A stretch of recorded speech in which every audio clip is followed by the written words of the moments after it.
नमस्कार दोस्तों, आज का अपना टॉपिक है नरम दल, या इसे हम ऐसे कहें कि भारतीय राष्ट्रीय कांग्रेस के अंदर नरम दलीय राजनीति का युग, जो कि सन 1885 से सन 1905 ईस्वी तक रहता है। कहने का मतलब यह है कि भारतीय राष्ट्रीय कांग्रेस, जिसकी स्थापना 1885 में हुई थी, तब से लेके सन 1905 ईस्वी तक भारतीय राष्ट्रीय कांग्रेस पर ऐसे लोगों का प्रभाव रहा जो कि इस संपूर्ण समय काल में वे इस पार्टी पर छाए रहे। हम जानते हैं कि भारतीय राष्ट्रीय कांग्रेस, जिसकी स्थापना 28 दिसंबर दिन सोमवार 1885 को बम्बई के गोकुलदास तेजपाल संस्कृत महाविद्यालय के सभा भवन में 72 व्यक्तियों की एक विशिष्ट सभा आयोजित करके इस पार्टी की स्थापना की गई थी। तो अभी मैं थोड़ा सा बस ये लिख लूं कि 28 दिसंबर दिन सोमवार 1885 बम्बई के गोकुलदास तेजपाल संस्कृत महाविद्यालय के सभा भवन में 72 व्यक्तियों की एक विशिष्ट सभा आयोजित करके इस पार्टी की स्थापना की गई थी। तो यहाँ जो है कांग्रेस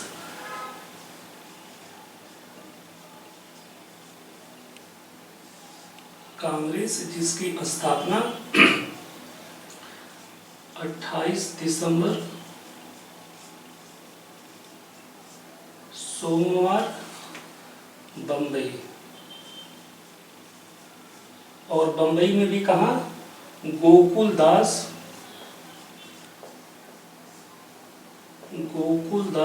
तेजपाल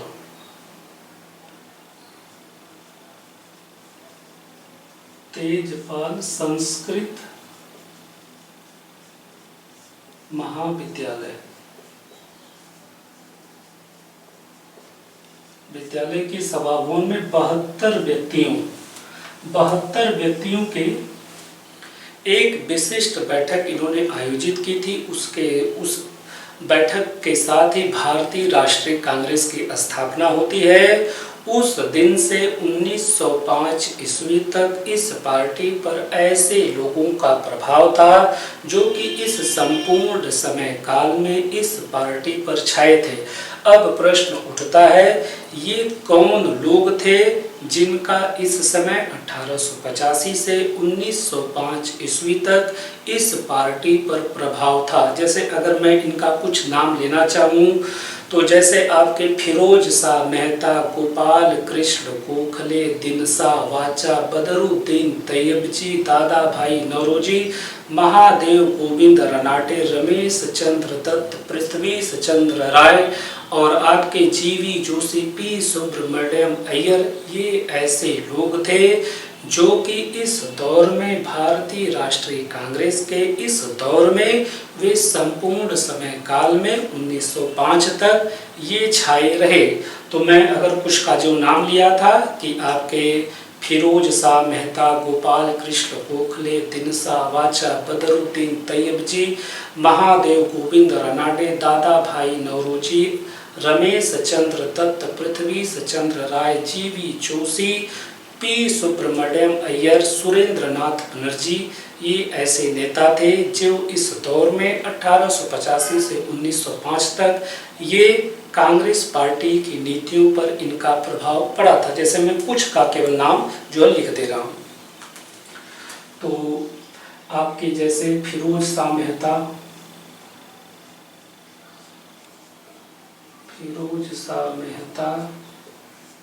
गोपाल कृष्ण गोखले, तो मैं केवल गोखले लिख रहा हूँ, गोखले।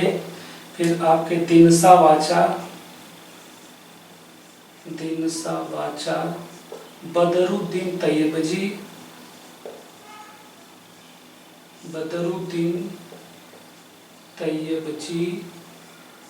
व्योमेश चंद्र बनर्जी, WC बनर्जी, जो इस बैठक भारतीय राष्ट्रीय कांग्रेस की प्रथम बैठक बंबई में आयोजित हुई, इसके अध्यक्ष थे व्योमेश चंद्र बनर्जी। तो आपके जो है WC बनर्जी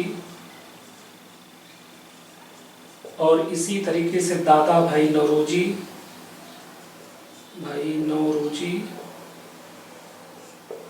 और महादेव गोविंद रानाडे, आर.सी.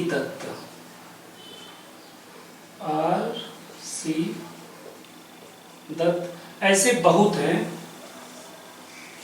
ये ऐसे लोग थे जिनका सन 1885 से 1905 ईस्वी तक भारतीय राष्ट्रीय कांग्रेस, इस पार्टी पर इनका प्रभाव था। ये लोग थे कौन? ये जो है ऐसे लोग थे जो कि पश्चिमी साहित्य, पश्चिमी विज्ञान, पश्चिमी दर्शन, पश्चिमी भौतिक सभ्यता के ये बहुत प्रभावित थे। ये ऐसे लोग थे जो पाश्चात्य संस्थाओं, चाहे वहाँ का प्रातिनिधिक लोकतांत्रिक संस्थाएं हो, चाहे वहाँ की न्यायपालिका हो, चाहे वहाँ के जो भी कुछ संस्थाएं थी, और इसी तरीके से वहाँ का साहित्य, वहाँ के दर्शन, वहाँ के विचारकों से ये लोग काफी प्रभावित थे। जैसे फिर यहाँ मैं थोड़ा सा लिख दूं, बस जो है पश्चिमी विचारकों से और पश्चिमी संस्थाओं से ये लोग काफी प्रभावित थे। पश्चिमी विचारक और प्लस पश्चिमी संस्था। मैं ये बताने का प्रयास कर रहा हूँ कि सन 1885 से 1905 ईस्वी तक जो नरम दलीय राजनीति का युग कहते हैं, या जिसे उदारवादियों का युग कहते हैं, ये ऐसे गणमान्य व्यक्ति थे जो कि पश्चिमी साहित्य, विज्ञान, दर्शन, पश्चिमी भौतिक सभ्यता इत्यादि से काफ़ी प्रभावित थे। यदि मैं पश्चिमी कुछ विचारकों का नाम बताऊं जिससे ये लोग काफ़ी प्रभावित थे, तो उसमें आपके नाम है दाते, जिन्हें पुनर्जागरण का अग्रदूत कहा जाता है। दाते, जिन्हें पुनर्जागरण का अग्रदूत कहा जाता है। पुनर्जागरण से तात्पर्य ये है कि सामाजिक एवं धार्मिक क्षेत्र में जो भी संकीर्णता आ गई है उसे दूर करने की कोशिश ही पुनर्जागरण या रेनेसा कहलाती है।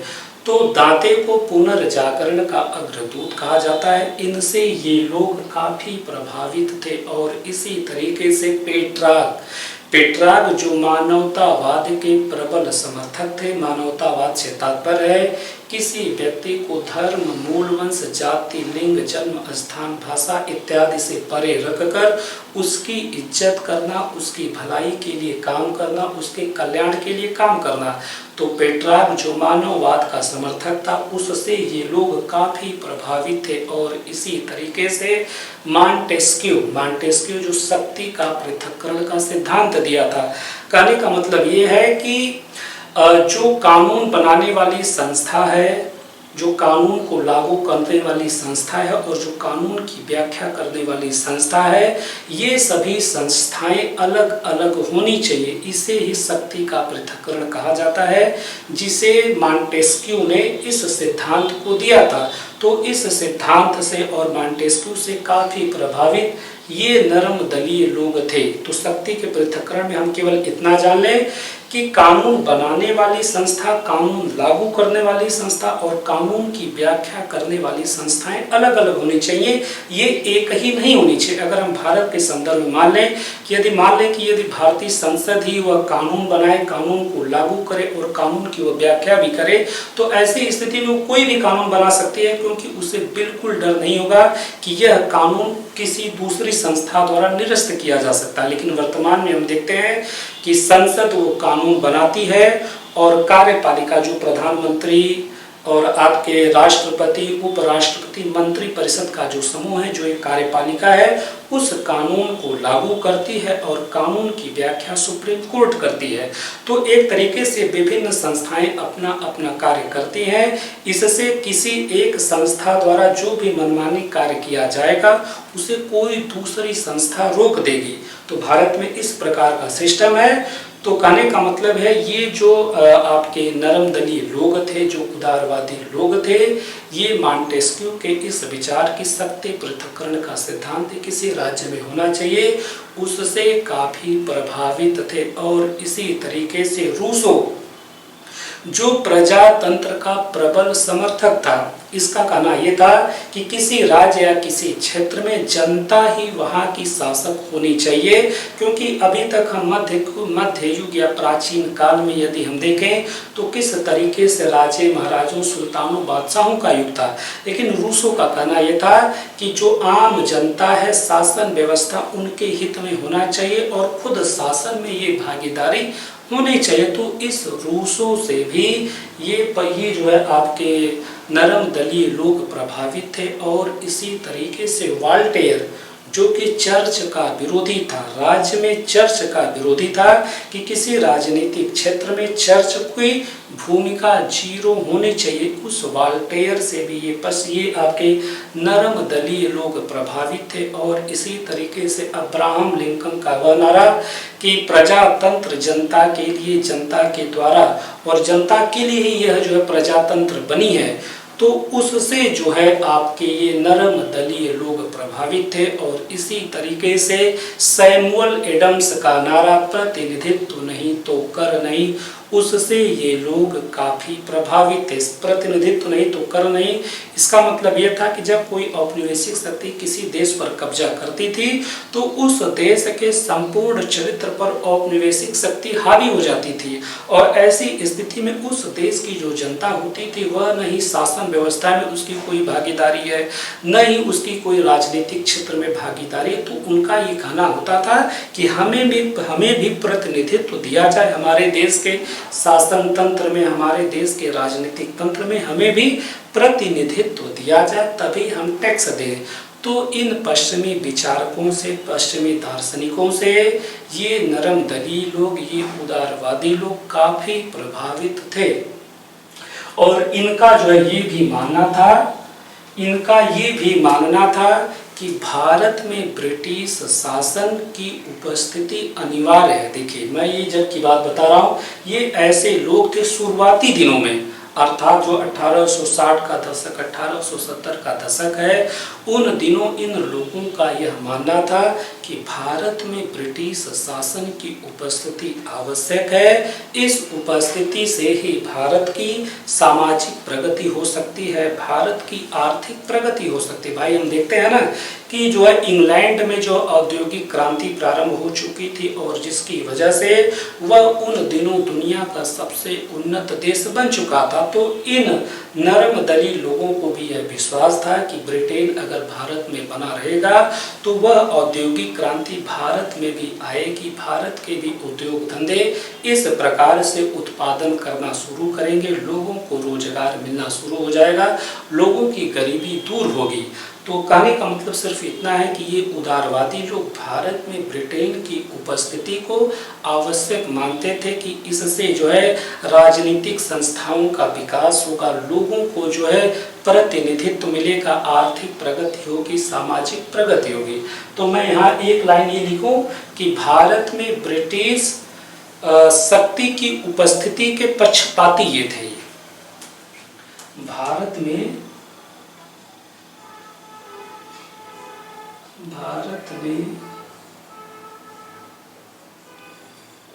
ब्रिटिश शासन की उपस्थिति के हिमायती। दूसरा, ये ब्रिटिश शासन की आधारभूत न्यायप्रियता एवं सदाशयता में इनका काफ़ी विश्वास था। ब्रिटिश जनता पर इनको काफ़ी विश्वास था कि ब्रिटिश जनता बहुत न्यायी है, वो जो है भारत में अगर ये सब आए हैं तो यह भारत का कल्याण करेंगे। तो दूसरा में हम ये लिखें कि ब्रिटिश राष्ट्र की आधारभूत न्यायप्रियता एवं सदाशयता में इनका दृढ़ विश्वास होना।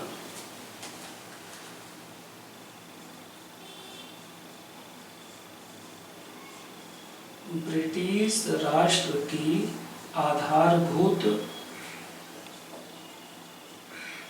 न्यायप्रियता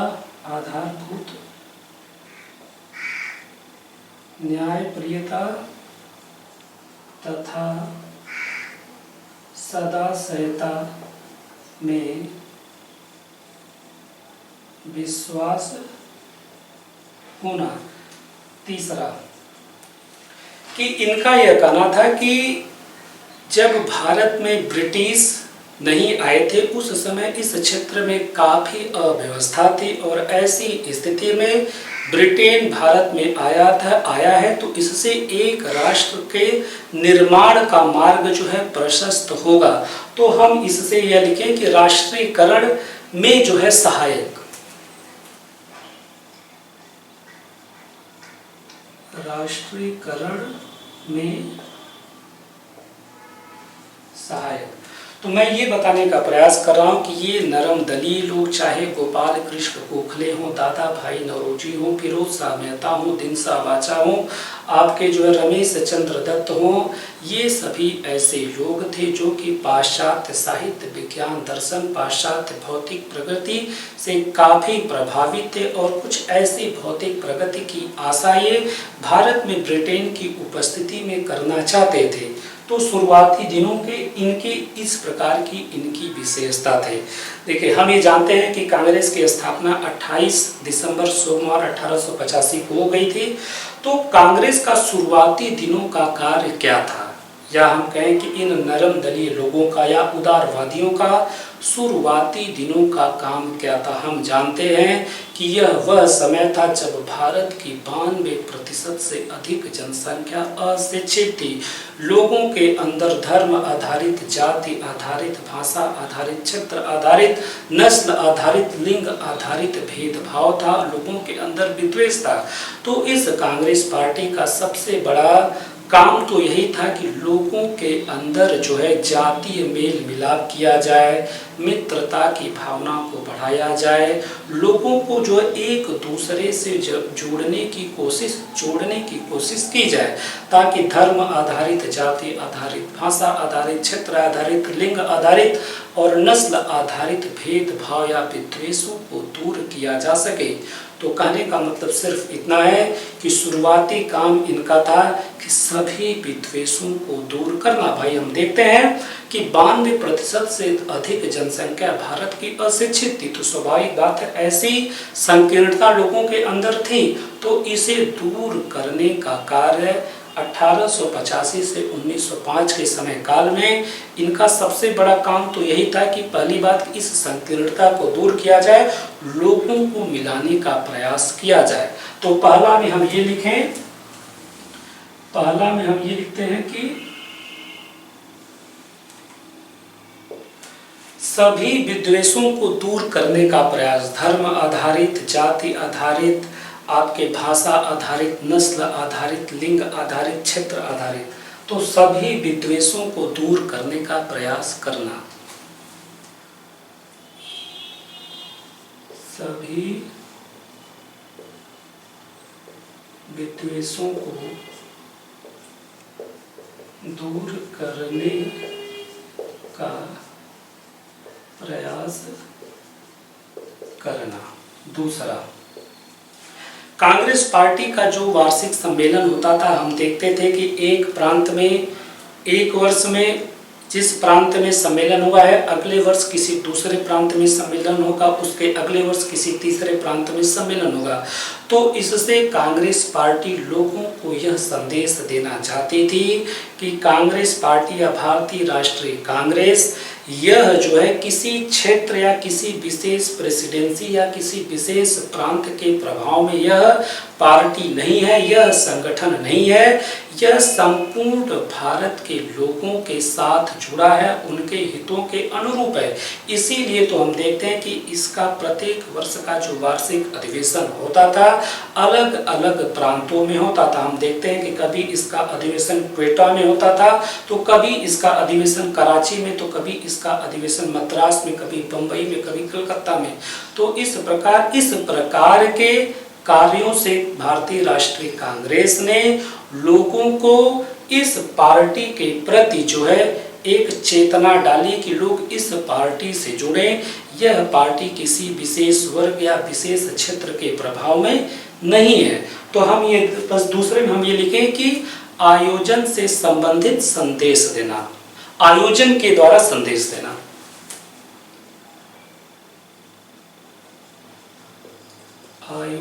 के द्वारा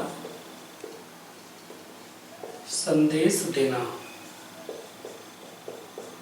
तीसरा, ये जो आयोजन करने की बात थी कि हर वर्ष जो है इसका आयोजन अलग अलग प्रांतों में होगा, यह कांग्रेस के द्वितीय अधिवेशन में ही इसका निर्णय ले लिया गया था। कांग्रेस के द्वितीय अधिवेशन में ही इसका निर्णय ले लिया गया था कि इसका हर साल इसका अधिवेशन अलग अलग जो है प्रांतों में होगा।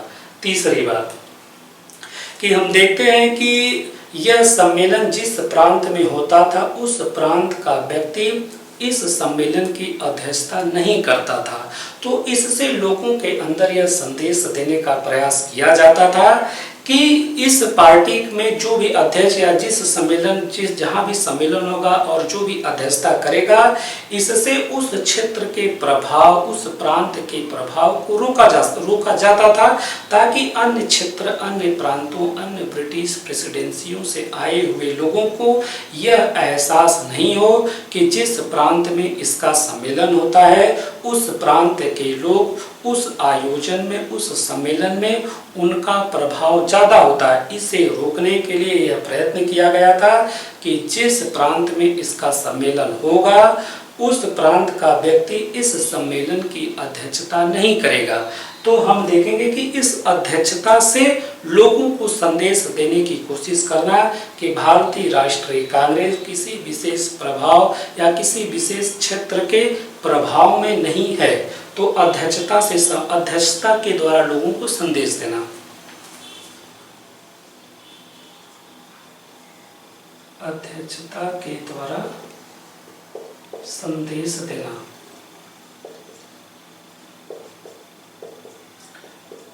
चौथा कि यदि हम भारतीय राष्ट्रीय कांग्रेस में किसी प्रस्ताव के पारित होने की प्रक्रिया देखें तो इससे भी हमें यह एहसास होता है कि भारतीय राष्ट्रीय कांग्रेस विभिन्न क्षेत्रों से आए प्रतिनिधियों को समान महत्व देती थी और किसी प्रस्ताव को यह राष्ट्रीय सहमति के स्तर पर ले जाने का प्रयास करती थी। यदि इसमें हम प्रस्ताव पारित होने की प्रक्रिया को देखें तो यदि किसी प्रस्ताव को लाना है तो किसी एक प्रांत का सदस्य उस प्रस्ताव को रखता था, दूसरे प्रांत का सदस्य उस प्रस्ताव का अनुमोदन करता था और अन्य प्रांतों के सदस्य उस प्रस्ताव का समर्थन करते थे। तो इस प्रकार इस प्रस्ताव को जो पारित हुआ है उसे विभिन्न क्षेत्रों के प्रतिनिधियों का समर्थन मिल जाता था। इसे राष्ट्रीय सहमति के स्तर पर लेकर जाया जाता था। तो कहने का मतलब यह है कि प्रस्ताव पारित होने की जो प्रक्रिया थी उससे भी लोगों को संदेश देना कि यह पार्टी लोकतांत्रिक तरीके से कार्य कर रही है और सभी की भावनाओं का आदर किया जा रहा है। तो तीसरे में हम क्या लिखें कि प्रस्ताव पारित होने की क्रिया से लोगों को संदेश देना। प्रस्ताव पारित होने की क्रिया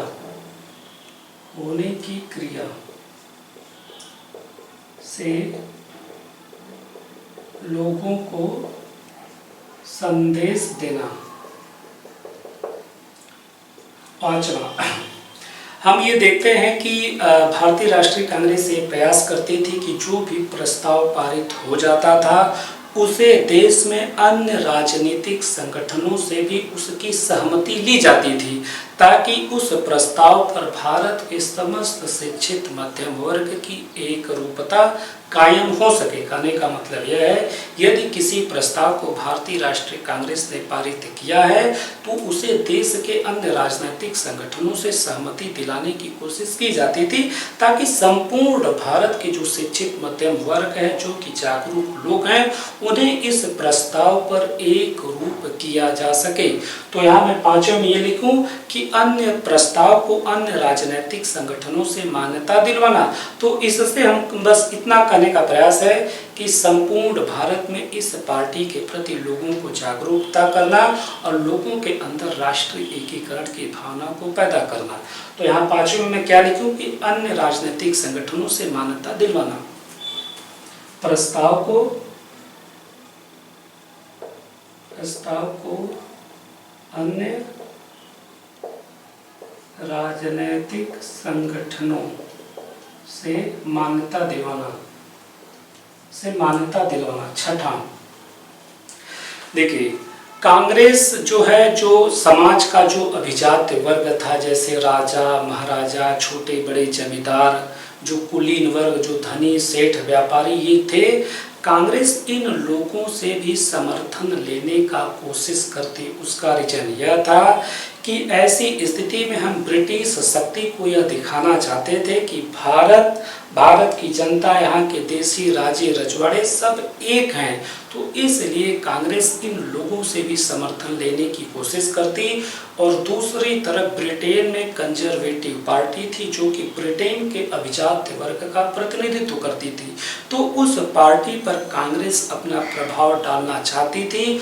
और तीसरी बात कि भारत में ये जो देसी राजे रजवाड़े, ये जो भी कुलीन तंत्र या अभिजात वर्ग था, कांग्रेस को अपना राष्ट्रीय आंदोलन चलाने के लिए इसे आवश्यक पूंजी का प्रबंध भी करना होता था। तो इन लोगों से पूंजी का प्रबंध भी हो जाता था। तो हम ये दिखाए कि अभिजात वर्ग का समर्थन लेने की कोशिश करना। अभिजात वर्ग का समर्थन, तो इसमें हमें ये तीन बात रखना है कि ब्रिटिश शक्ति के सामने हम ये दिखाना चाहते थे कि देसी, यहाँ की जनता, यहाँ के राजे रजवाड़े सब एक सूत्र में हैं। और दूसरी बात कि ब्रिटेन की कंजर्वेटिव पार्टी पर हम प्रभाव डालना चाहते थे। और तीसरी बात कि हमें इस राष्ट्रीय आंदोलन को चलाने के लिए आवश्यक पूंजी का भी प्रबंध हो जाता। देखिए, अगर अब हम जो है ये बात करें कि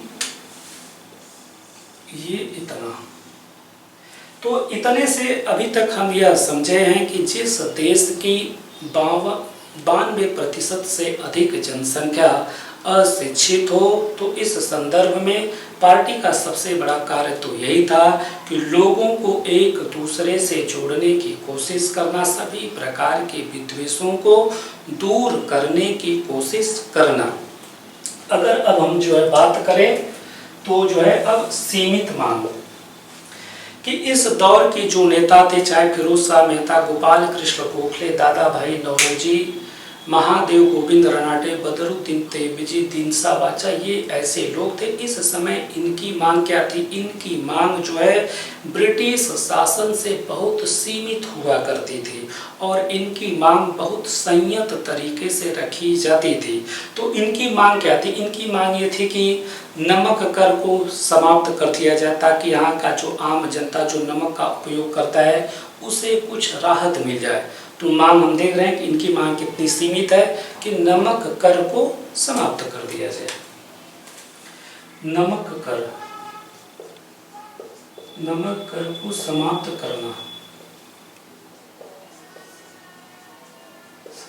करना। दूसरा हम देखते हैं कि इनकी मांग है कि आर्म्स एक्ट को रद्द करना। आर्म्स एक्ट में ये प्रावधान था कि भारतीयों को यदि शस्त्र रखना है तो उन्हें लाइसेंस लेना पड़ेगा, और वहीं यूरोपियों के लिए इस लाइसेंस से उन्हें छूट दे दी गई थी। तो ये जो राष्ट्रवादी थे ये मांग कर रहे थे कि इस आर्म्स एक्ट को रद्द कर दिया जाए। तो इस मांग की प्रकृति हम देख रहे हैं कितनी सीमित है। तो हम अगला क्या लिखें? आर्म्स एक्ट को रद्द करना।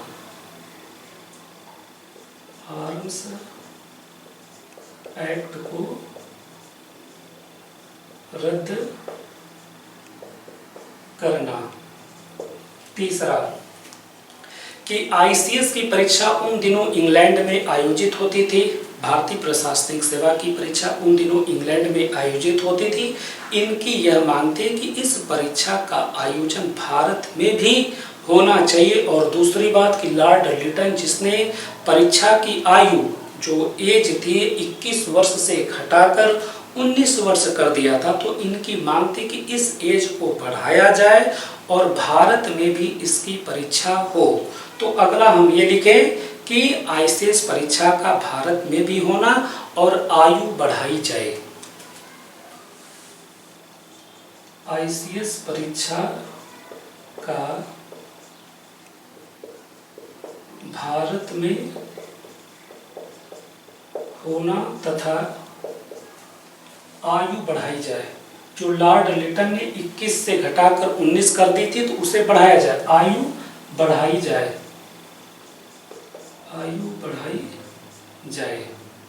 चौथा, हम देखते हैं कि किस प्रकार भारत में सेना पर अत्यधिक खर्च किया जाता था और इस सेना का उपयोग बर्मा को जीतने के लिए किया जा रहा था, अफगानिस्तान को जीतने के लिए किया जा रहा था, अफ्रीका के अन्य क्षेत्रों को जीतने के लिए किया जा रहा था, एशिया के अन्य क्षेत्रों को जीतने के लिए किया जा रहा था। तो इन राष्ट्रवादियों की यह मांग थी कि सेना पर इतना खर्च न किया जाए और न ही भारतीय राजस्व का उपयोग किसी दूसरे देश को जीतने में किया जाए। तो बस मैं अगला ये लिखूं कि सेना के खर्च में कटौती की जाए, सेना के खर्च में कटौती की जाए। पांचवा, इनका ये कहना था कि जो भी भारत में जो केंद्रीय स्तर पर जिस प्रातिनिधिक संस्था का विकास हुआ है, प्रांतीय स्तर पर जिस प्रातिनिधिक संस्था का विकास हुआ है, उसमें अधिक से अधिक भारतीयों को शामिल किया जाए और यह निश्चित किया जाए कि ये जो भारतीय इसमें शामिल हों, ये जनता के प्रतिनिधि होने चाहिए। देखिए, इसके पीछे 1861 का भारतीय परिषद अधिनियम आया था, उसमें भारतीयों को शामिल किया गया था, परंतु ये भारतीय थे कौन? ये भारतीय देसी राजे, रजवाड़े, महाराजा या दीवान हुआ करते थे, जिन्हें वायसराय जो है मनोनीत करता था। चूंकि ये स्वाभाविक बात है कि जनता के प्रतिनिधि तो होते नहीं थे, तो अब के राष्ट्रवादियों का यह कहना था कि इन प्रातिनिधिक संस्थाओं, चाहे वायसराय के लेवल पर हो, चाहे प्रांतों में गवर्नर के स्तर पर हो, इन प्रातिनिधिक संस्थाओं में भारतीयों की नियुक्ति की जाए और यह निश्चित किया जाए कि ये जनता के प्रतिनिधि हों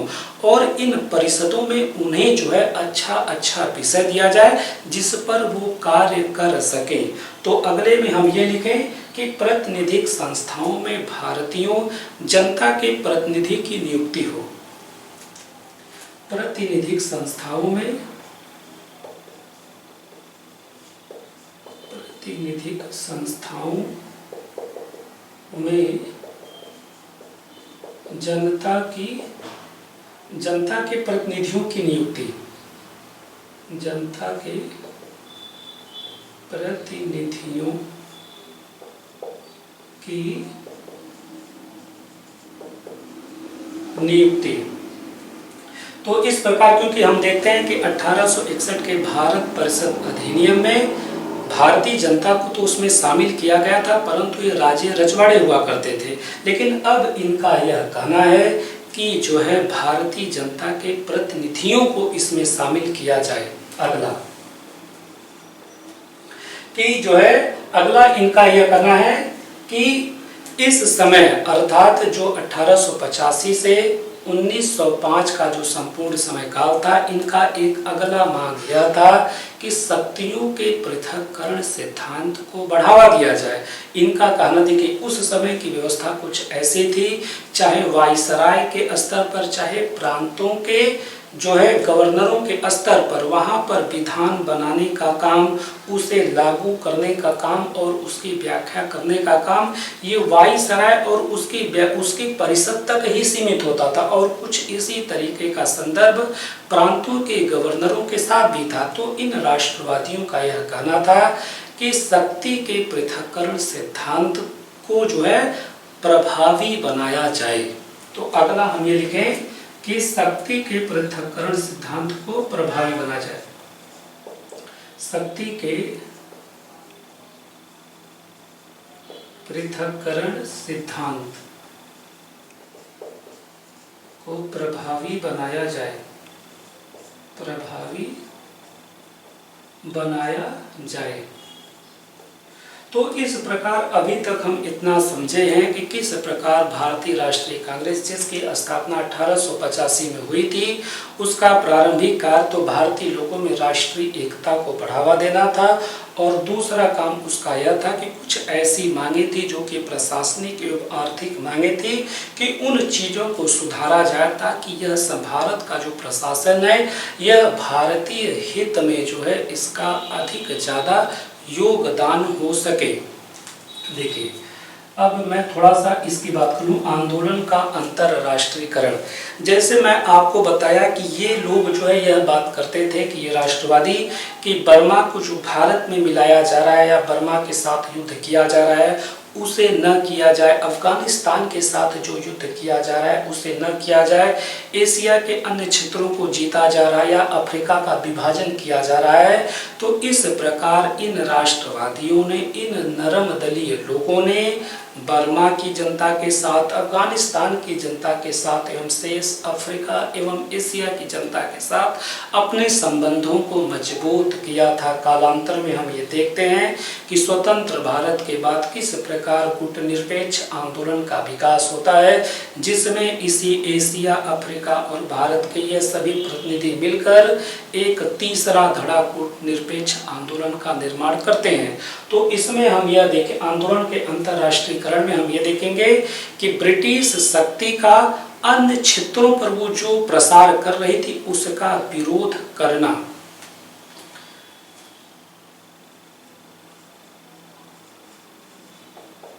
ब्रिटिश शक्ति के द्वारा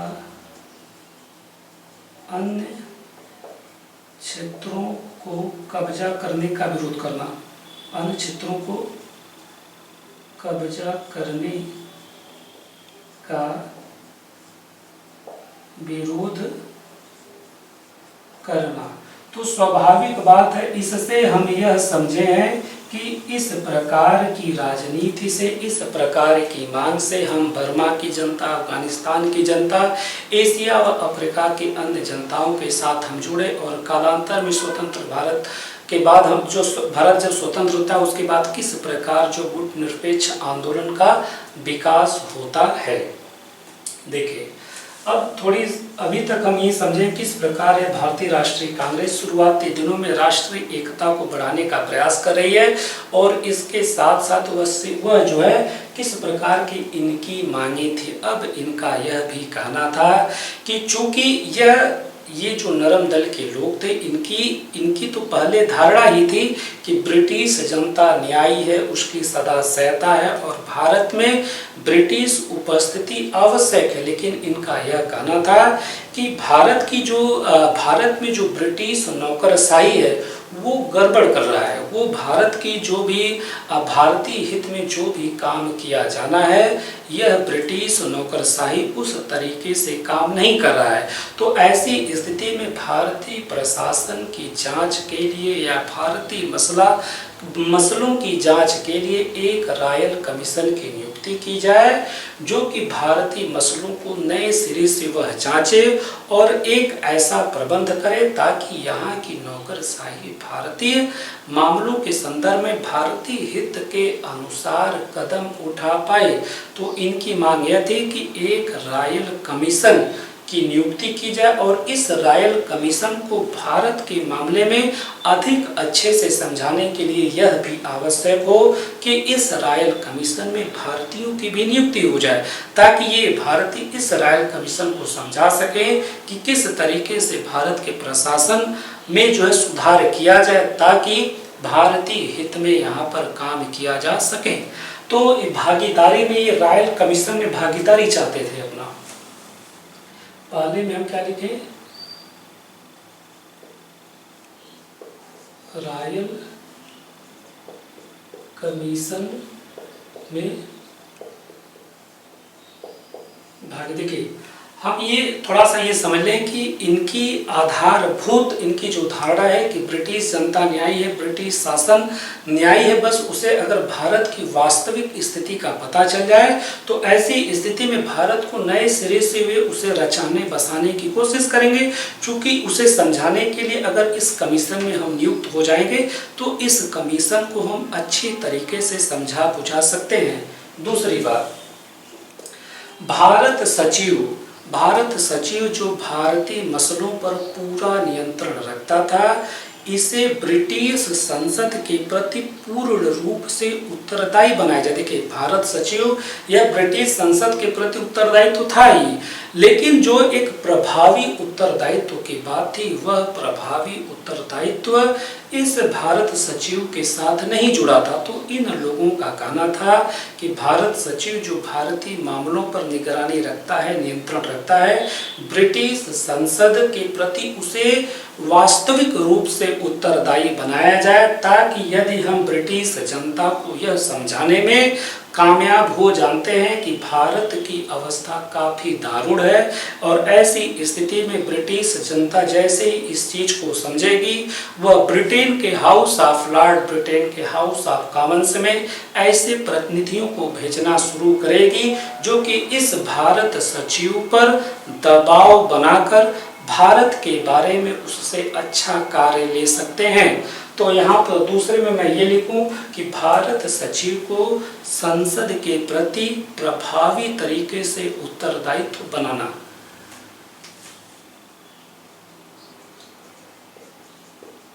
भारत सचिव को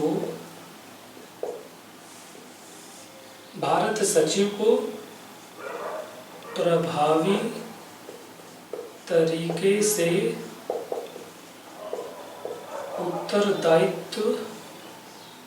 उत्तरदायित्वपूर्ण बनाना।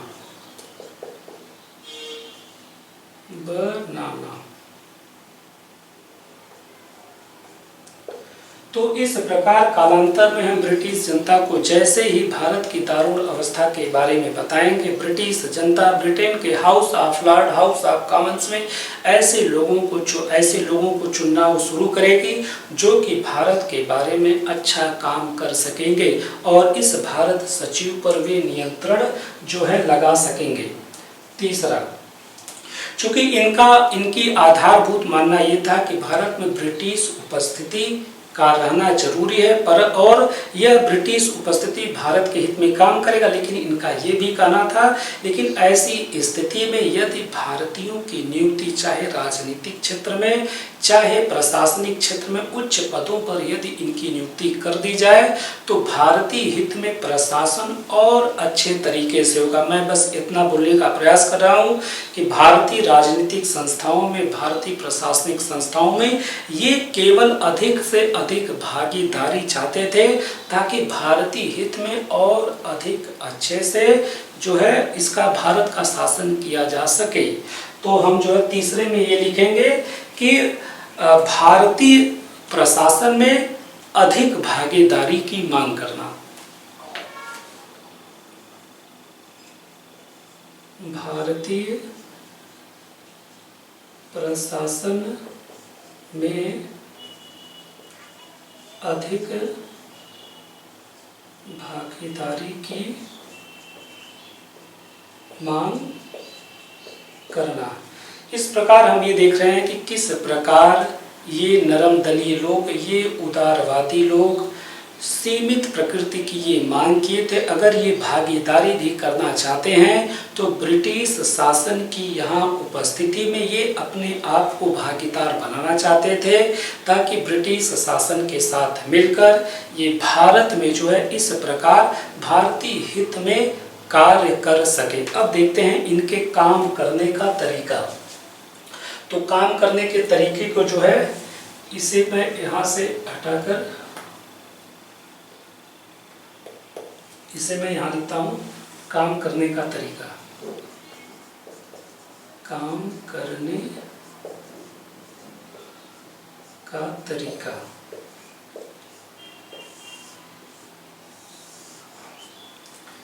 देखिए इनके काम करने का तरीका क्या था। ये प्रेस के माध्यम से सारा साल विभिन्न समाचार पत्रों में प्रभावपूर्ण लेखन शैली के माध्यम से भारत की जनता को, ब्रिटिश जनता को, ब्रिटिश पदाधिकारियों को, भारतीय शिक्षित मध्यम वर्ग को यह समझाने का प्रयास करते थे कि भारत का प्रशासन या भारतीय हित में किस तरीके से इसमें क्या सुधार किया जाए ताकि जो है भारतीय हित में भारत का शासन हो सके।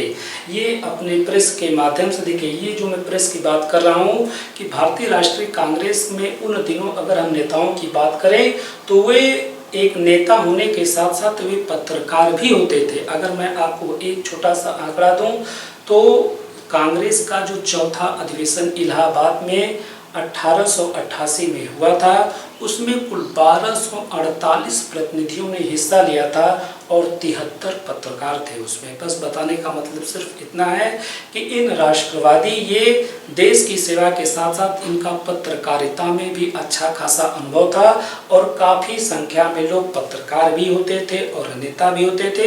इनके अपने समाचार पत्र होते थे। इन समाचार पत्रों के माध्यम से ये भारतीय जनता को जागृत करने का प्रयास करते, ब्रिटिश जनता को भारत की दारुण अवस्था के बारे में बताने का प्रयास करते, ब्रिटिश पदाधिकारियों को समझाने बुझाने का काम करते एवं भारतीय शिक्षित मध्यम वर्ग को उठाने का कार्य करते।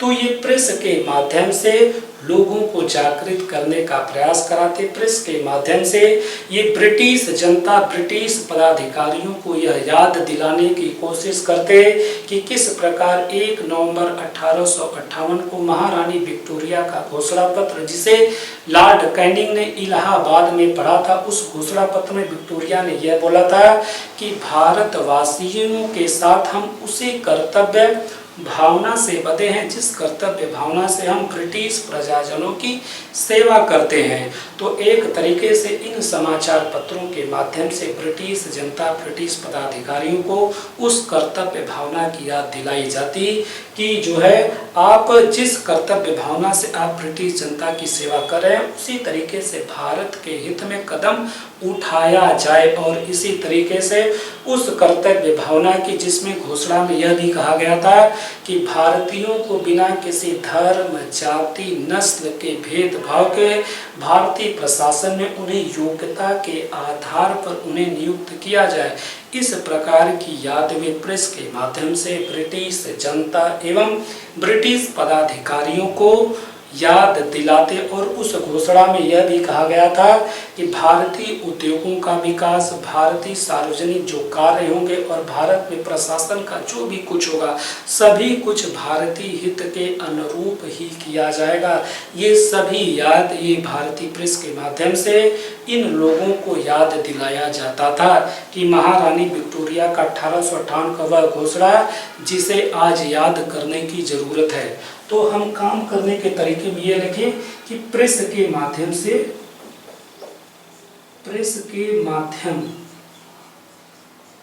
जागृत करने का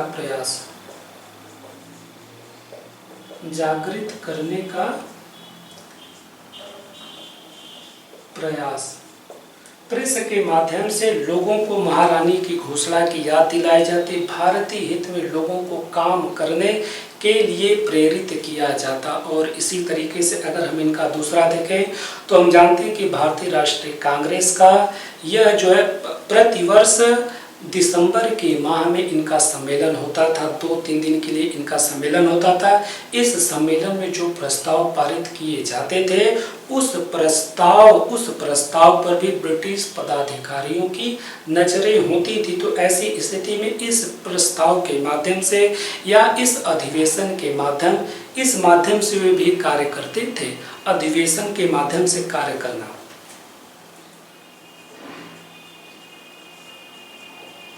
अधिवेशन के माध्यम से कार्य करना। हम ये भी देखते हैं कि बहुत से उस समय के राष्ट्रवादी नेता वो खुद लंदन चले गए थे, वहाँ की जनता को इकट्ठा करते थे, यहाँ तक कि वहाँ के हाउस ऑफ कॉमन्स में जाकर चुनाव भी लड़ लेते हैं। जैसे मैं दादा भाई नौरोजी का नाम ले सकता हूँ। तो ये उनका ये भी एक तरीका था कि इस तरीके से ब्रिटिश जनमत, ब्रिटिश संसद को प्रभावित करना कि भारतीय हित में काम करना। तो अगला हम क्या लिखे, ब्रिटिश जनमत को प्रभावित करना, कि किस प्रकार दादा भाई नौरोजी वहां जाकर हाउस ऑफ कॉमन्स का चुनाव लड़ते हैं, जीत जाते हैं। ब्रिटिश जनमत को प्रभावित करना, ब्रिटिश जनमत को प्रभावित करना। इस जनमत को प्रभावित करने के लिए हम देखते हैं कि 1889 में कांग्रेस ने ब्रिटिश समिति का गठन किया था और इस समिति ने अपना मुखपत्र इंडिया निकाला था। इसके माध्यम से भारत की दारुण अवस्था को ब्रिटिश जनता के समक्ष रखा जाता था। तो अगले में हम ये लिखें कि 1889 में कांग्रेस ने ब्रिटिश समिति की स्थापना की थी और इसने अपना मुखपत्र इंडिया निकाला था। इंडिया के माध्यम से ब्रिटिश जनता को भारत की दारुण अवस्था के बारे में समझाने का प्रयास किया जाता था। तो यहाँ पर हम चौथे में ये लिखें कि 1889 में आपका ब्रिटिश समिति, इसकी मुखपत्र का नाम था इंडिया, कि किस प्रकार 1889 में भारतीय राष्ट्रीय कांग्रेस ब्रिटिश समिति की स्थापना करती और इसका मुखपत्र इंडिया ब्रिटिश जनमत को प्रभावित करने का एक माध्यम बना था। तो हम ये देख रहे हैं कि किस प्रकार जो है इनके काम करने का तरीका था कि प्रेस के माध्यम से, वे अखबारों के माध्यम से, सरकारी अधिकारियों को निवेदन के माध्यम से, अपील के माध्यम से और जो है जनमत को प्रभावित करने के तरीके से विभिन्न तरीके से ये काम कर रहे थे। पर मैं आपको एक बात बता दूं, भारतीय राष्ट्रीय कांग्रेस ये जो भी कुछ इनकी मांगे थी, इनकी ये सभी मांगे प्रतिवर्ष दोहराई जाती रहीं और इनमें से एक भी मांग को पूरा नहीं किया जा रहा था। 1892 में एक अधिनियम लाकर थोड़ा बहुत कुछ काम किया गया था, परंतु उस अधिनियम से भी भारतीय राष्ट्रवादियों का जो कहना था कि बजट पर नियंत्रण दे दिया जाए, भारतीय राजस्व पर नियंत्रण दे दिया जाए, बजट पर जो है उस पर सभी पूरक प्रश्न तक पूछे जाएं, किसी भी चीज को पूरा नहीं किया गया था। कहने का मतलब सिर्फ इतना है कि भारतीय राष्ट्रीय कांग्रेस 1885 के अधिवेशन में जिन जिन प्रस्तावों को पास करती है, उन्हें साल भर साल उन प्रस्तावों को पारित करती जाती है, परंतु उन प्रस्तावों पर भारतीय ब्रिटिश सरकार बिल्कुल भी ध्यान नहीं देती है। अंततः हम यह देखते हैं कि ये खुद जो है, जो आपके नरम दलीय लोग थे, चाहे फिरोज शाह मेहता, गोपाल कृष्ण गोखले, दिनसा वाचा, बदरुद्दीन तैयबजी, महादेव गोविंद रनाडे, ये जो भी लोग थे, जो इनकी यह मांगे थी या जो इनकी यह धारणा थी ब्रिटिश शासन की कि भारत में उपस्थिति भारत की प्रगति के लिए आवश्यक है, ब्रिटिश शासन की आधारभूत न्यायप्रियता सदास्यता में उनका काफी विश्वास था, सब का सब अब निरस्त हो चुका था। अर्थात कहने का मतलब है कि इतने लंबे समय से वे अपनी मांगों को ब्रिटिश शासन के समक्ष बड़े संयत तरीके से रखते थे, परंतु उनकी सभी मांगों को अनसुना कर दिया गया। हम देखते हैं किस प्रकार लॉर्ड कर्जन जैसे ही भारत का वाइसराय बनता है, वह भारत के सभी विभागों पर सरकारी नियंत्रण कसने की कोशिश करता है। तो इन सब चीज़ों को देखते हुए शुरुआती के जो राष्ट्रवादी नेता, जो ब्रिटिश शासन में इनका काफ़ी विश्वास था, इनका अब सब कुछ निरस्त हो चुका था और ऐसी स्थिति में धीरे धीरे यह भारत में ब्रिटेन की उपस्थिति को जांचने का कार्य करना शुरू करते हैं और वो ये देखने का कोशिश करते हैं कि वाकई में ब्रिटेन जो भारत में उपस्थित है, इसका वो यहाँ पर कर क्या रहा है। जब इस प्रकार की छोटी छोटी मांगों को भी वह नहीं मान रहा है, तो वह कर क्या रहा है। तो इसमें हम देखेंगे कि ब्रिटिश शासन की आर्थिक मीमांसा, भारत में ब्रिटिश शासन जो भी कुछ कर रहा है उसकी अब ये आर्थिक मीमांसा करना शुरू कर देते हैं। इनकी जो शुरुआती की जो ब्रिटिश न्यायप्रियता, ब्रिटिश जनता का सद्भावी होना, सब का सब कुछ इनका धीरे धीरे निरस्त हो जाता है। अब ये जो है बातें क्या करते हैं, आर्थिक मीमांसा में हम देखते हैं ये कौन कौन सी चीजें ये बोलते हैं।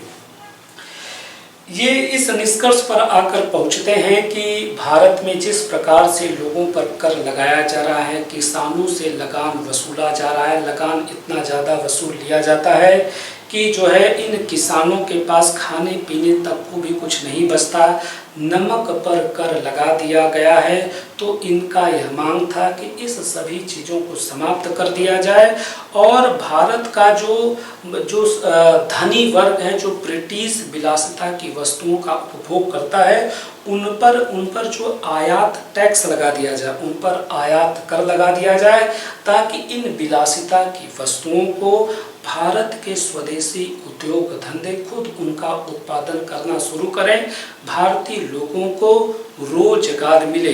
तो कहने का मतलब सिर्फ है कि अब आर्थिक मीमांसा में ये राष्ट्रवादी, चाहे दादा भाई नौरोजी हों, चाहे महादेव गोविंद रनाडे हों, RC दत्त हों, या पृथ्वी चंद्र राय, पी सुब्रमण्यम अय्यर, ये सभी ऐसे लोग थे जो अर्थ मीमांसा, इस जो है ब्रिटिश औपनिवेशिक शक्ति की आर्थिक मीमांसा करते हैं और यहाँ की कर प्रणाली की आलोचना करते हैं कि ब्रिटिश विलासिता की वस्तुओं पर टैक्स लगा दिया जाए ताकि यहाँ के उद्योग धंधों का विकास हो। तो यहाँ हम पहले में क्या लिखेंगे कि कर प्रणाली की आलोचना, कर प्रणाली की आलोचना,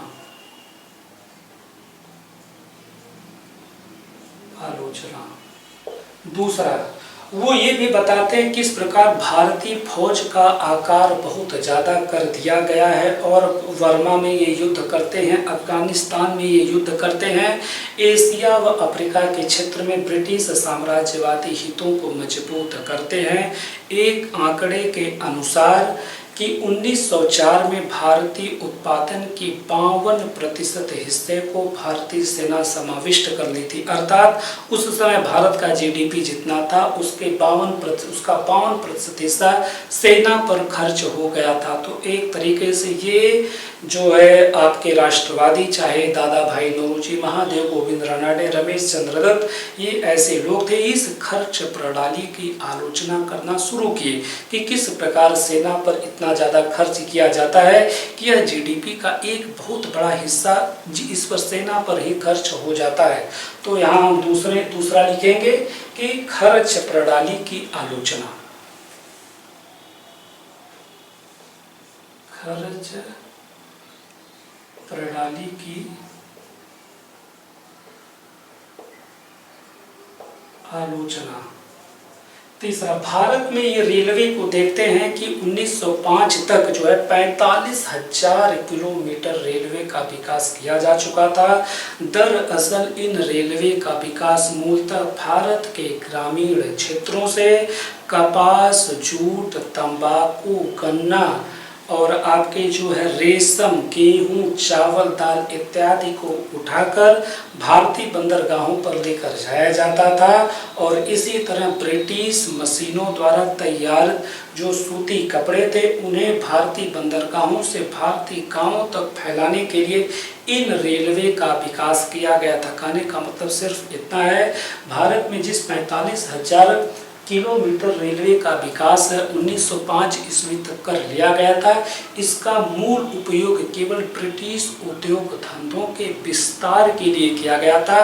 भारतीय उद्योग धंधों या भारतीय हित के अनुरूप इस रेलवे का विकास नहीं किया गया था। उसका मूल उद्देश्य था कि भारत के जो कच्चे माल हैं, भारत के जो खाद्यान्न सामग्री है, वह भारतीय बंदरगाहों पर पहुंच जाए, वहां से वह जहाज़ों के द्वारा ब्रिटेन पहुंच जाए और इसी तरीके से ब्रिटेन के जो सूती कपड़े मशीनों द्वारा बने हैं, ब्रिटेन के लिवरपूल के नमक, ब्रिटेन के जो भी चीनी है, ब्रिटेन के मिट्टी के बर्तन, जो भी कुछ चीज़ें हैं, वह भारतीय बंदरगाहों से भारतीय गांवों तक वह जो है पहुंचाया जा सके।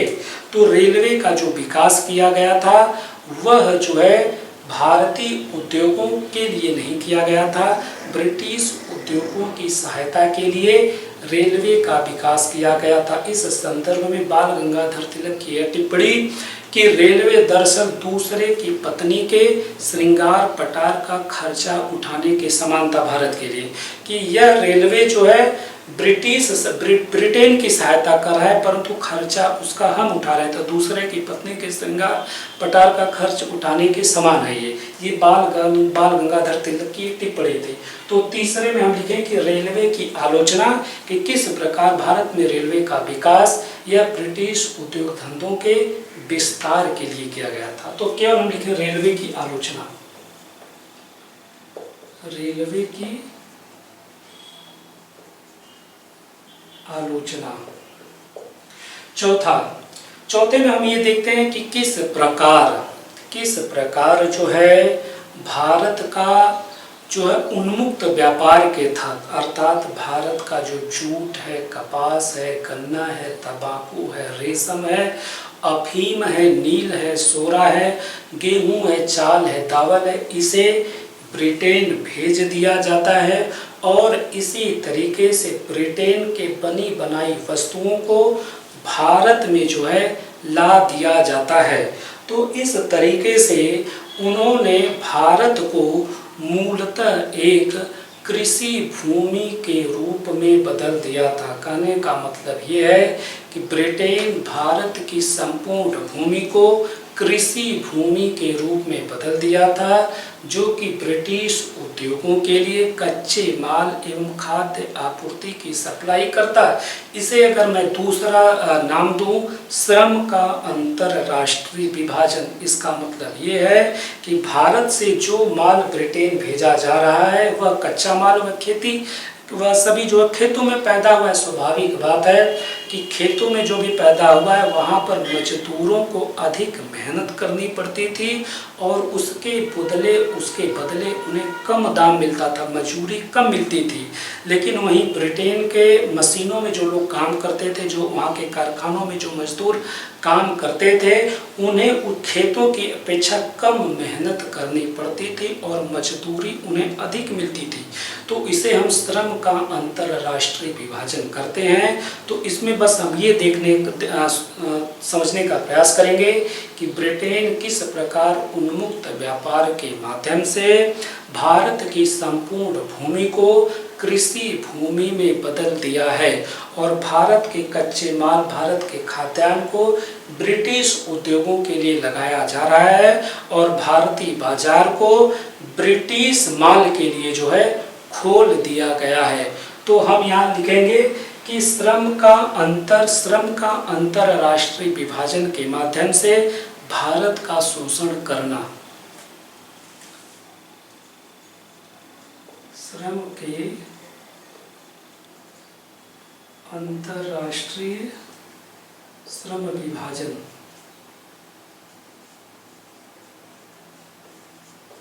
के माध्यम से शोषण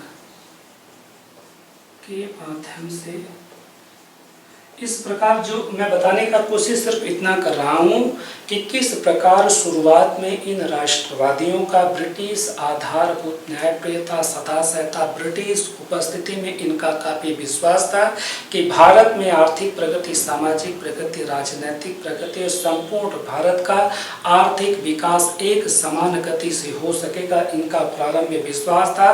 लेकिन धीरे धीरे इन्हीं राष्ट्रवादियों की सभी आशाएं टूटती गईं, क्योंकि वे अपनी मांगों को सालों साल दोहराते रह गए, लेकिन उसका कोई भी प्रभाव ब्रिटिश अधिकारियों पर नहीं पड़ा था। धीरे धीरे वे समझने के काबिल हो गए थे कि किस प्रकार ब्रिटेन यहाँ पर आकर चीज़ों को अपने हिसाब से कर रहा है।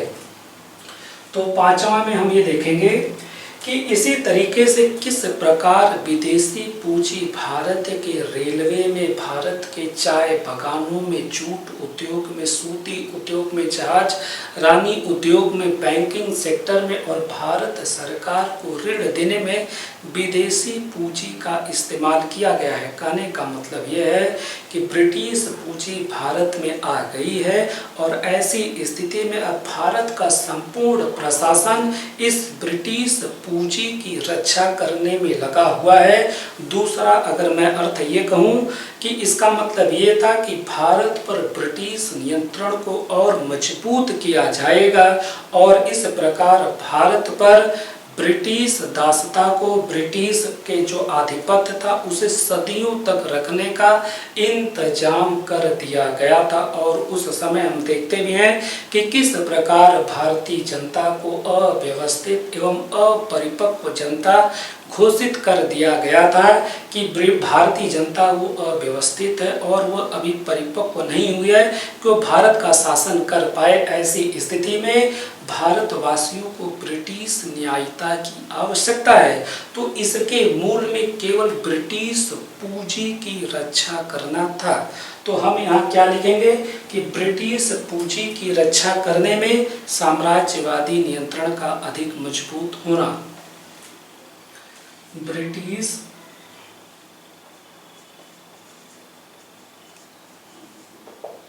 पूंजी की रक्षा करने में साम्राज्यवादी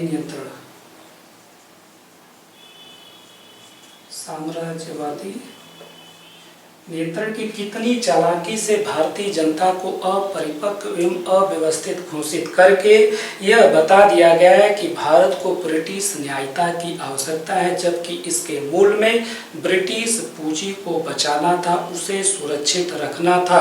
और इसी संदर्भ में हम यह एक चीज भी, इस समय इनका एक और नारा था कि ब्रिटिश साम्राज्य में कभी भी सूर्य अस्त नहीं होता। इस नारे से केवल वो इतना करना चाहते थे कि भारत ब्रिटेन की गुलामी भक्ति करता रहे। वह जापान का जो नारा था अखिल एशियावाद या फ्रांसीसियों का जो नारा था सिविलाइजिंग मिशन के तहत उधर न जाए। ब्रिटिश नारा कि ब्रिटिश साम्राज्य में सूर्य कभी अस्त नहीं होता, ब्रिटेन के साथ जुड़ा रहे, इसके मूल में भी ब्रिटिश पूंजी की रक्षा करना था। अगला देखिए, भारत में जो गरीबी थी, ये राष्ट्रवादी इन्होंने इस गरीबी की समस्या को नकारात्मक रूप में नहीं लिया था। इनका ये कहना था कि भारत में जो गरीबी है न ही वह ईश्वर की देन है, न ही वह हमारी नियति है और न ही उसे हमें भोगनी है। यह मूल समस्या है कि भारत में जो भी खेती की जमीनें वह बहुत अधिक उत्पादकता उनकी नहीं है, क्योंकि किसानों से लगान वसूलने वाले कर्मचारी इतना अधिक लगान वसूल कर लेते हैं और थोड़ा बहुत जो उनके पास पैसा बचता है, सेठ, व्यापारी, महाजन, छोटे बड़े जमींदार और आपके जो है अन्य वकील, ऐसे लोग आकर उनके जेबों से पैसा निकाल लेते हैं। ऐसी स्थिति में उन किसानों के पास कुछ भी नहीं बचता कि वह उसे खेती में निवेश कर पाएं और जिससे खेती में उत्पादकता बढ़े। तो अगर यहाँ पर गरीबी है तो खेती में उत्पादकता कम है, क्योंकि न ही किसानों के पास इतना पैसा है और न ही ब्रिटिश शासन जो है भारत के खेतों के संदर्भ या किसानों के हित में कोई काम करना चाहती है। वह केवल ध्यान उसी तरफ देना चाहती है जो कि ब्रिटिश उद्योगों को जिससे सहारा मिल सके। तो खेती की उत्पादकता कम है। तो अगले में हम देखें कि गरीबी के संदर्भ में खेती कि किस प्रकार यहाँ पर उत्पादकता कम है, लोगों को जो है लगान वसूलने वाले कर्मचारी, सेठ, व्यापारी, महाजन इत्यादि इन किसानों से पैसा ले लेते हैं। इनके पास इतना पैसा बचता ही नहीं कि यह अधिक उसमें खेती में जो है उसे निवेश कर पाएँ और उससे खेती अधिक उत्पादन करे। और दूसरा बात इनका जो है उद्योग धंधों के रूप में था।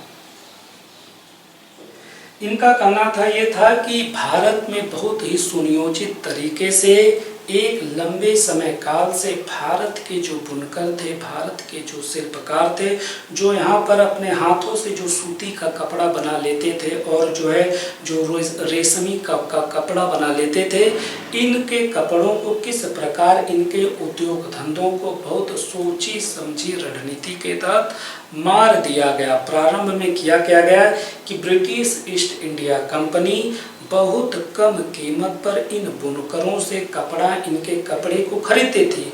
दरअसल इन बुनकरों के पास मजबूरी यह थी कि उस समय भारत में कोई ऐसा खरीदार बचा ही नहीं था सिवाय अंग्रेजी ईस्ट इंडिया कंपनी के, क्योंकि अंग्रेजी ईस्ट इंडिया कंपनी ने भारत में फ्रांसीसियों से युद्ध किया था, उन्हें भगा दिया था, डचों से युद्ध किया था, डचों को भगा दिया था।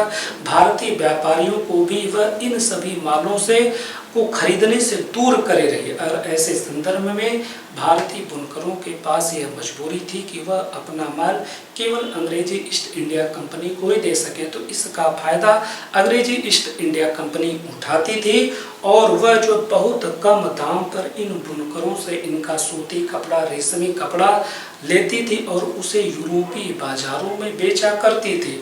लेकिन जैसे अर्थात कहने का मतलब है कि इस समय अगर देसी बुनकर अगर मारे गए हैं तो उन्हें बहुत कम कीमत दिया गया है, उनके माल का उन्हें बहुत कम कीमत दिया गया है। लेकिन हम आगे देखते हैं, जैसे ही ब्रिटेन में औद्योगिक क्रांति प्रारंभ होती है, ब्रिटेन की मशीनों में सूती कपड़ा बनना प्रारंभ होता है, तो वह क्वालिटी में भी बहुत अच्छा होते हैं और बहुत सस्ता भी होते हैं। ऐसी स्थिति में भारतीय बुनकरों, भारतीय दस्तकारी उद्योग के ये जो सूती के कपड़े थे, ये जो उनकी अपेक्षा क्वालिटी में भी गिर गए और ये महंगे भी होने लगे। ऐसी स्थिति में ये भारतीय कपड़ों का यूरोप में इनकी मांग जो है कम हो गई थी। यूरोप में जब इनकी मांग कम हो गई थी तो स्वाभाविक बात है कि इससे इनके उद्योगों का हतोत्साहन शुरू हो गया था। और दूसरी बात कि हम देखते हैं किस प्रकार ब्रिटिश कपड़े भारतीय बाजारों में बहुत अधिक आना शुरू हो जाते हैं, तो उससे भी इन देसी उद्योग धंधों का विनाश हुआ था। मैं आपको एक आंकड़ा बता दूं कि 1860 में ब्रिटिश सूती कपड़ा जो भारत में आया था उसका दाम 96 लाख स्टर्लिंग था, लेकिन 1900 तक आते आते यह 27 करोड़ स्टर्लिंग का हो गया। तो हम देखते हैं किस प्रकार भारत के देसी उद्योग धंधों का विनाश ब्रिटेन की सोची समझी रणनीति के तहत किया गया था।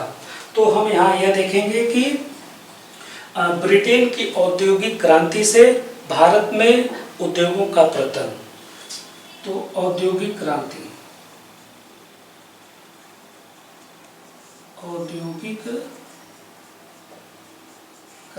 से पतन। सातवीं चीज कि इन लोगों ने, जो आपके ये आर्थिक राष्ट्रवादी थे, इन लोगों ने ये भी बताया कि किस प्रकार भारत का धन विभिन्न रूपों में ब्रिटेन भेजा जा रहा है। यह उन्होंने बताया कि ब्रिटिश पदाधिकारी, ब्रिटिश कर्मचारी वे भारत में आकर काम करते हैं तो उनका वेतन भत्ता पेंशन भारत के राजस्व से दिया जाता है, और इसी तरह भारत का काम ब्रिटेन में किया जा रहा है तो उन्हें वेतन भत्ता पेंशन, उनके अधिकारियों कर्मचारियों को वेतन भत्ता पेंशन भारत के राजस्व से दिया जा रहा है। भारत सरकार ने ब्रिटिश सरकार से ऋण लिया है और ऐसी स्थिति में भारत सरकार प्रतिवर्ष ब्रिटिश सरकार को उसका ब्याज देती है। भारत के कच्चे माल को बहुत कम कीमत पर खरीदा जाता है और ब्रिटिश वस्तुएं भारत में पाठ दिया जा रहा है। इस प्रकार यह जो व्यापार का अंतर है, भारत के क्षेत्र से ही यह सब वसूला जा रहा है। कहने का मतलब सिर्फ इतना है कि भारत से यह जो धन का निकास है रोज का रोज बढ़ रहा है, और एक आंकड़े के मुताबिक यह धन जो है उस समय जो भारतीय राजस्व होता था उसके आधे से ज़्यादा था, अर्थात जितना भारतीय राजस्व जुटता था आधे से ज़्यादा ब्रिटेन भेज दिया जाता था। तो अंतिम में मैं क्या लिखूं कि जो है आर्थिक निकास।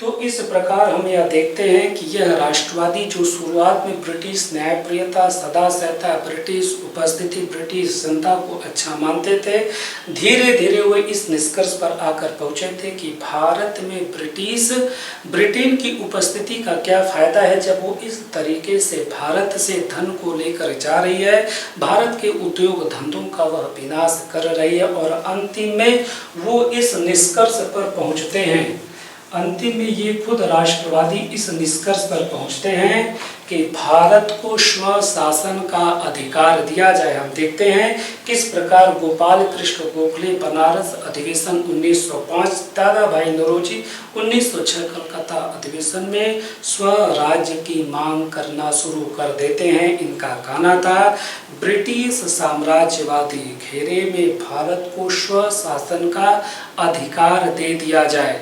गोपाल कृष्ण गोखले या दादा भाई नौरोजी का कहना ये था कि भारतीय हित में काम तभी हो पाएगा जब भारत का संपूर्ण प्रशासन, देखिए जो ऊंचे पद थे और निम्न पद, ऊंचे पद पर सभी यूरोपीय और ब्रिटेन के लोग हुआ करते थे, निम्न पद पर भारतीय लोग हुआ करते थे। अब इन दादा भाई नौरोजी और गोपाल कृष्ण गोखले का कहना था इन उच्च पदों पर भी सभी भारतीयों की नियुक्ति हो जाए, लेकिन ये ब्रिटिश साम्राज्यवादी घेरे में हो।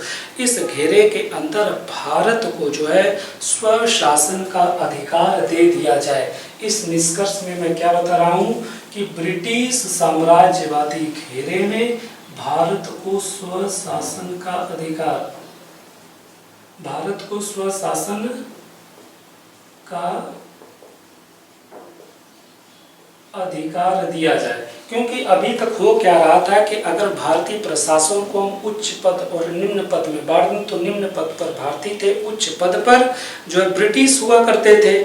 और अभी तक हम देख भी रहे थे कि ये भागीदारी में जो उच्च पदों में ये केवल भागीदारी चाहते थे, लेकिन अब इनका यह कहना है कि भागीदारी नहीं, अब इनका संपूर्ण प्रतिनिधित्व उच्च पद में भी होना चाहिए, तभी भारत का प्रशासन भारतीय हित के अनुसार कार्य कर सकेगा। और यह ब्रिटिश साम्राज्यवादी घेरे के अंदर ये जो घेरा है यह क्या है, इसे मैं बोलूंगा ब्रिटिश निष्ठा, ब्रिटिश निष्ठा या ब्रिटिश साम्राज्यवादी घेरे में भारत को स्वशासन का अधिकार दे दिया जाए। यह स्वशासन का अधिकार ऑलरेडी ब्रिटेन ने कनाडा को दिया हुआ है, ब्रिटेन जो है आपके ऑस्ट्रेलिया को दी हुई है। ऐसी ही स्थिति की मांग अब ये दादा भाई नौरोजी कलकत्ता अधिवेशन 1906 और आपके जो है गोपाल कृष्ण गोखले बनारस अधिवेशन 1905 में इस स्वशासन की मांग करने लगे थे कि जिस प्रकार कनाडा और ऑस्ट्रेलिया को स्वशासन का अधिकार ब्रिटेन ने दिया है, ब्रिटिश निष्ठा के तहत स्वशासन का अधिकार हमें भी दे दिया जाए। चलिए आज का अपना ये टॉपिक कंप्लीट है। धन्यवाद।